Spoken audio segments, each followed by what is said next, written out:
নোয়াখালী কোম্পানীগঞ্জ উপজেলার বসুরহাটে বর্তমান ক্ষমতাসীন দলের দুই গ্রুপের মধ্যে ব্যাপক সংঘর্ষ ও দাওয়া পাল্টা দেওয়া হয়।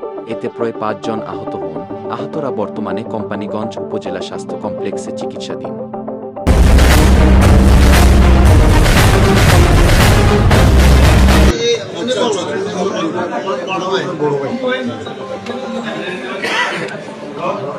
ঘটনাটা ঘটছে আজকে বিপ্লব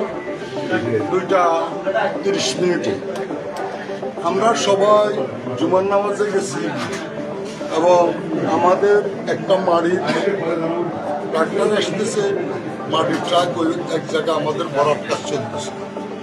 এরপর মাটি ভরাট করতেছে, ওইখানে আলাউদ্দিন জিকু নামে এক লোক সে মাটির ট্রাকে বাধা দিছে।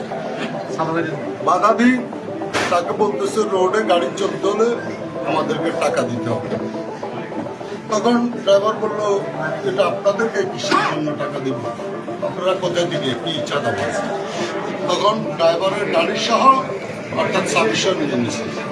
নিয়ে নেওয়ার পর আমার ছোট ভাই অর্থাৎ শাহ আলম তখন নামাজের সময় হয়ে গেছে, তখন সে ওইখানে গেছে। যাওয়ার পর তারা জিজ্ঞেস করলো, আপনি গাড়ির চাবি এবং ইয়া কেন তুলে নেন? বললো যে রোডে চলতে হলে আমাদেরকে টাকা দিতে হবে, এর জন্য। তখন তার সাথে তর্ক বিতর্ক হয়। তখন সে আমার ছোট ভাইকে অর্থাৎ কি প্রথমে এইখানে ছবিটা দেখে এইখানে সে আঘাত করছে। আঘাত করার পর এখানে আমরা তখন মসজিদে নামাজ পড়তেছি। পরে আমাদেরকে নামাজ শেষের পর বারবার রিং যেতেছে। রিং যাওয়ার পর তখন আমরা বাড়িতে এসলাম, তার লোকজন বাড়িতে নিয়ে আসছি। বাড়িতে আসার পর তখন তাকে আমরা হসপিটালে পাঠিয়ে দিছি। সে এখন চট্টগ্রাম হসপিটালে চক্ষু হসপিটালে আছে। এর পরবর্তীতে অর্থাৎ সেইখানে যে রহিম নামে একটা লোক তার বাড়িতে ডিফারে গেছে সন্ধ্যায়, অর্থাৎ ওইটার সমস্ত কিছু সে যদি আমাদেরও তো জিজ্ঞেস করতো ভাই কি হয়েছে, সে যায় ওইখানে আসি মাস্তানি করি সন্ত্রাসীদেরকে নিয়ে আবার সেখানে তাদেরকে হামলা শুরু করলো। আমার ছোট ভাই দোকানে বসে দিয়েছে, তাকে তখন কি হেলমেট দিয়ে আঘাত করছে। আঘাত দেওয়ার পর এবারে উভয়ের মধ্যে কি হয়েছে, দাওয়া পাল্টা দেওয়া হয়েছে। আপনাদের কজন আহত হয়েছে? আপনাদের 7 জন, একজন এখানে আছে আর বাকি আরেকটা প্রশ্ন, যে আপনি যে বললেন যে মাটির ট্রাকের কথা, আপনারা কি অনুমতি দিয়েছেন গভর্নমেন্ট থেকে মাটি চলাচল? মাটি কাটা অবৈধ আমরা প্রশাসনের সাথে আলোচনা করছি, যারা ব্যবসা করবো তাদের জন্য অবৈধ, যারা ব্যক্তিগত বাড়িঘর করবো তাদের জন্য মাটি কাটা কোনো অবৈধ নয়। এবং এই ব্যাপারেও আমরা আইন শৃঙ্খলা মিটিংও এটা বলছি, যাদের প্রয়োজন আমি বাড়িঘর করবো, তারা আমার মাটিটা হলে এটা অবৈধ হলে আমি কিভাবে বাড়িঘর করবো, আমার বাসস্থান পুরাবো। যারা নিত্যদিনের ব্যবসা করে, যারা পরিবেশ দূষিত করে, তাদের জন্য এটা অবৈধ হতে পারে। তাহলে মূল ইস্যুটা হলো মাটি।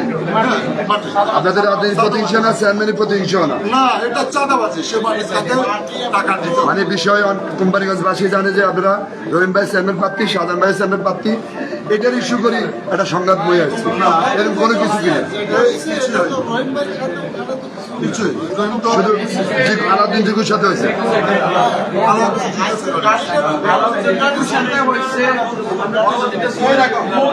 সবাই কথা বলেন।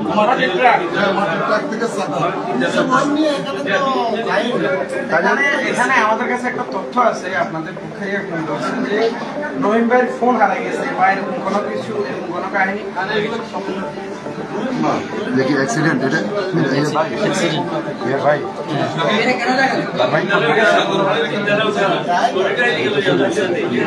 সবাইকে ধন্যবাদ। আপনারা লাইভে দেখলেন, বিস্তারিত দেখার জন্য অপেক্ষা করুন নোয়াখালী খবরের পরবর্তী প্রতিবেদনে। ইনশাআল্লাহ সাথে থাকবেন। ধন্যবাদ সবাই।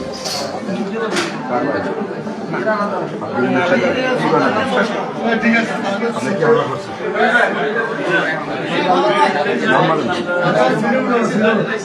দাদা নিয়ে ছোট ভাই আমরা করছি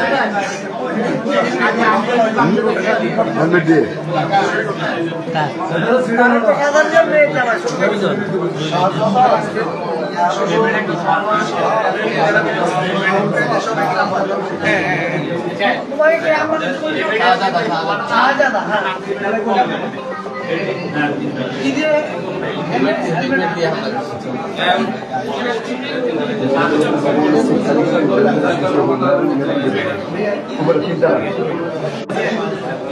আপনারা দেখতেছেন সবাই মুসাফর ইউনিয়নের দুই গ্রুপের সংঘর্ষ আহত এ পর্যন্ত সব ভাইয়া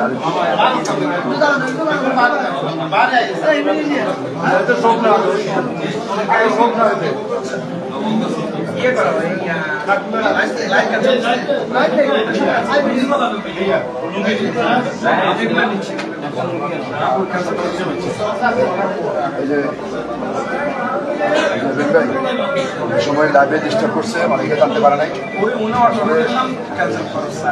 বিষয়টা অনেকে বুঝতে পারে নাই কোম্পানিকে যেমন নোয়াখালী পাশাপাশি যারা সারা বিশ্বে আছে সবাই বুঝছে যে আপনারা সবাই বুঝছে যে আপনারা চেয়ারম্যানই প্রতিনিধির কারণে সম্মানটা আসলে এটা কি আসলে এটা আমাদের মুসাফুর প্রতীক ছিল লুটতরাজ রাজনীতি একটা ফ্যামিলি সবসময় লুটতরাজ করে সন্ত্রাস করে আসলে আমার চেয়ারম্যান প্রার্থী হওয়ার পিছনে একমাত্র কারণ আমি মুসাফুরবাসীকে আমি স্বস্তিতে ফিরিয়ে আনা ওদেরকে একটা সুন্দর জীবন দেওয়া কিন্তু এই সন্ত্রাসী ফ্যামিলি এদের কাজ হলো চাঁদাবাদী লুটতরাজ মাটি ব্যবসা হইতে শুরু করে জমি দখল জবরদখল এবং যত রাহাজানি কাজ আছে সালিশ বাণিজ্য হতে শুরু করি সব কিছু ওদের কাজ ওরা এগুলো করে খায়।